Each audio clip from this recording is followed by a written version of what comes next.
औज़ुबिल्लाहिमिनश्शैतानिर्रजीम बिस्मिल्लाहिर्रहमानिर्रहीम। Welcome to the problem solve channel. आज हमारा लेक्चर 4 है और टॉपिक है कि हम अपने डेटाबेस में जो कि हमने लेक्चर 2 में बना दिया था और लेक्चर 3 में हमने इसके लिए टेबल क्रिएट किया था। अब देखते हैं कि इसमें हम इंसर्शन किस तरह करेंगे। तो स्टार्ट करते हैं। लेकिन सबसे पहले हम इसके पर्पस जानेंगे कि इंसर्ट क्वेरी जो हम यूज़ करते हैं ये किस लिए यूज़ करते हैं।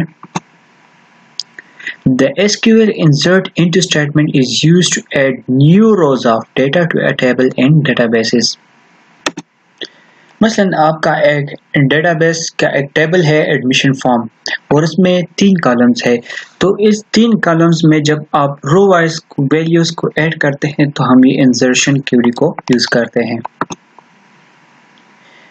लेक्चर 3 में हमने एक क्वेरी रन की थी एडमिशन फॉर्म के नाम से। तो जब ये क्वेरी रन हो जाती है तो आपके डेटाबेस में एक टेबल क्रिएट हो जाता है एडमिशन फॉर्म के नाम से, जिसमें आपके पास 3 कॉलम्स है, आईडी, फर्स्ट नेम और लास्ट नेम। लेकिन अभी हम सोचते हैं कि ऐसी कौन सी क्वेरी होगी जिसमें हम इस कॉलम्स में वैल्यूज को इंसर्ट करें। तो इसको देखते हैं। सबसे पहले हम सिंटैक्स की तरफ आते हैं, क्योंकि सिंटैक्स एक स्ट्रक्चर है। जब आपको किसी चीज़ का स्ट्रक्चर पता होता है तो आप इस पर अब इसको अप्लाई कर सकते हैं। तो इसका सिंटैक्स ये है कि इंसर्ट इनटू फिर टेबल नेम फिर ब्रैकेट्स में कॉलम्स, मसलन आईडी, फर्स्ट नेम और लास्ट नेम, और फिर इस वैल्यूज मतलब कॉलम 1 की वैल्यू क्या है, कॉलम 2 की वैल्यू क्या है, कॉलम 3। इसको हम 1 बाय 1 देखते हैं। मसलन आपका ये एक टेबल है admission form, ID, first name और लास्ट नेम। ये पहले से ही एसक्यूएल में बना है। ये आपका इधर सिंटैक्स हो गया, इधर एग्जांपल हम करेंगे और एग्जांपल के साथ साथ इसको इम्प्लीमेंट भी करेंगे कि 1 बाय 1 ये कैसे रन होता है। इंसर्ट इनटू ये आपका स्टेटमेंट हो गया। फिर टेबल नेम हमने एडमिशन फॉर्म इंसर्ट की। जैसे ही हम एडमिशन फॉर्म को इधर टाइप करते हैं तो आपके डेटाबेस में जो टेबल क्रिएट होता है एडमिशन फॉर्म के नाम से वो कॉल हो जाता है, जिसमें आपके पास आईडी, फर्स्ट नेम और लास्ट नेम है। इसके बाद ब्रैकेट्स के बाद हम वैल्यूज देंगे। मसलन मैं कॉलम 1 में आईडी को इंसर्ट करता हूं और आईडी में वैल्यू मैं 1 को इंसर्ट करता हूं। तो जैसे ही मैं 1 को इंसर्ट करूंगा तो आपके डेटाबेस के टेबल में ये 1 स्टोर हो जाएगा। इसी तरह कॉलम 2 का फर्स्ट नेम में मैं क्या वैल्यू इंसर्ट करना चाहता हूं, मैं अली। तो ये स्ट्रिंग है तो हम इसको सेमीकोलन में लिख देंगे। इसी तरह कॉलम 3 लास्ट नेम में मैं खान को इंसर्ट करता हूं। तो ये आपके डेटाबेस में इसी तरह काम करता है।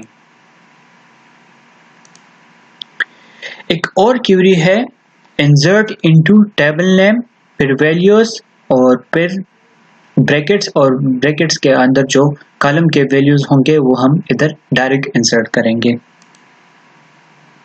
मसलन ये आपका एडमिशन फॉर्म है, लेकिन इसमें आपने 1, 2, 3 चीज़ों का ख्याल रखना है।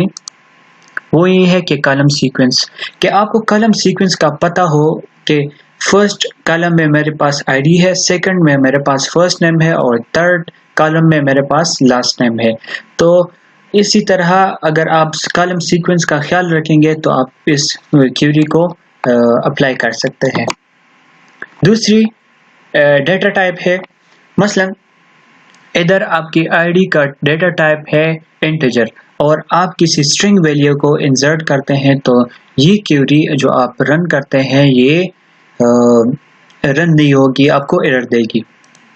इसी तरह नल वैल्यूज का आपने बहुत ख्याल रखना है। मसलन आपने डेटाबेस के टेबल में एक कॉलम को नल कर दिया है, तो वो कॉलम जो नल है तो आप इधर जब वैल्यू को इंसर्ट करेंगे तो आप इसको सिंगल कोटेशंस में नल इसमें लिखेंगे, क्योंकि ये मस्ट है के साथ। अगर आपने किसी मिस कर दिया कोई नल वैल्यू हो, इधर आपने छोड़ दिया कि ये तो वैसे भी नल वैल्यू है, तो आपको ये एरर देगा। ये रन नहीं होगा। इसको भी देख लेते हैं। ये मेरे पास डेटाबेस का एक टेबल है एडमिशन फॉर्म। सिंटेक्स है इधर एग्जांपल्स, मसलन इंसर्ट इनटू, ये आपका स्टेटमेंट हो गया। एडमिशन फॉर्म, ये आपका एडमिशन फॉर्म है। वैल्यूज के अंदर वैल्यू 1 मेरे पास मैंने 1 इंसर्ट की, वैल्यू 2 मैंने अली को इंसर्ट कर दिया, वैल्यू 3 में आपने खान को। तो इसी तरह ये क्यूरी जो है काम करती है। तो अब इसको हम प्रैक्टिकली एसक्यूएल में अप्लाई करेंगे। तो अभी एसक्यूएल पर जाते हैं। तो अभी इसको एसक्यूएल में देख लेते हैं कि इंसर्शन हम किस तरह करेंगे। आप जितने भी ये नेम्स देख रहे हैं ये आपके डेटाबेस है। ये प्रॉब्लम सॉल्व्ड जो कि हमने बनाया था। टेबल्स पर जाएं, आप देख ले इधर हमारे पास एक टेबल बना है एडमिशन फॉर्म। इसमें अगर इसके डिज़ाइन में आप चले जाएं तो इसमें मेरे साथ 3 कॉलम्स है, आईडी, नेम और लास्ट नेम। आप इस लास्ट नेम को देख ले तो ये हमारे पास एक स्ट्रिंग है, वार्चार डेटा टाइप इसका, और इसको मैंने एलॉफ नल को ट्रू कर दिया है। इसका मतलब ये है कि मैं इसको ऑप्शनल कर देना चाहता हूँ, इसलिए मैंने इसको टिक कर दिया है। मसलन ये ट्रू है।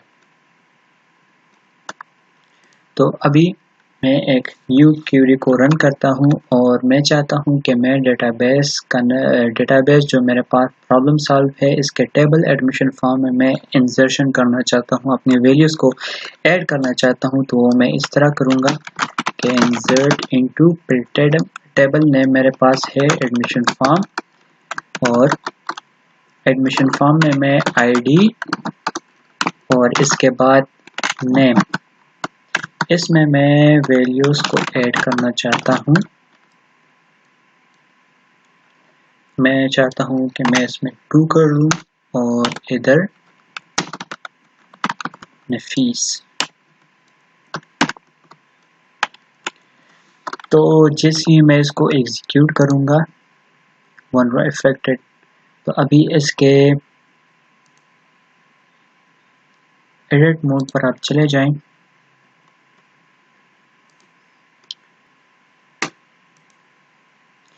इसके एडिट मोड में अगर आप देख ले तो ID2 ऐड हो गई है नफीस के नाम से।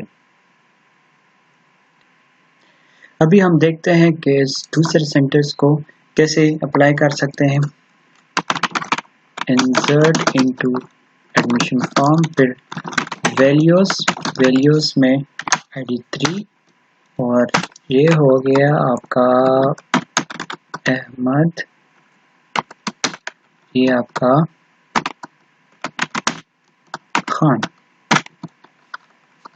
तो अगर मैं इसको अभी रन करता हूँ तो ये रो देख ले 1 रो अफेक्टेड। ये अभी आप देख ले 3 ID3 में अहमद और खान। अभी मैं चाहता हूँ कि मैं इधर ये ID4 में मैं लास्ट नेम को भी ऑप्शनल नल रखना चाहता हूँ। तो मैं इसको क्या करूँगा कि आपका ID4 है, इसमें आपने इधर नल लिखनी है। तो अब आप देख ले ये हो गया। तो ये था आज का लेक्चर। अगर आपको ये वीडियो अच्छी लगी हो तो आप इसको लाइक करें, शेयर करें, और अगर आपको कोई भी मसला हो तो आप कमेंट सेक्शन में ज़रूर पूछिए। अल्लाह हाफ़िज़।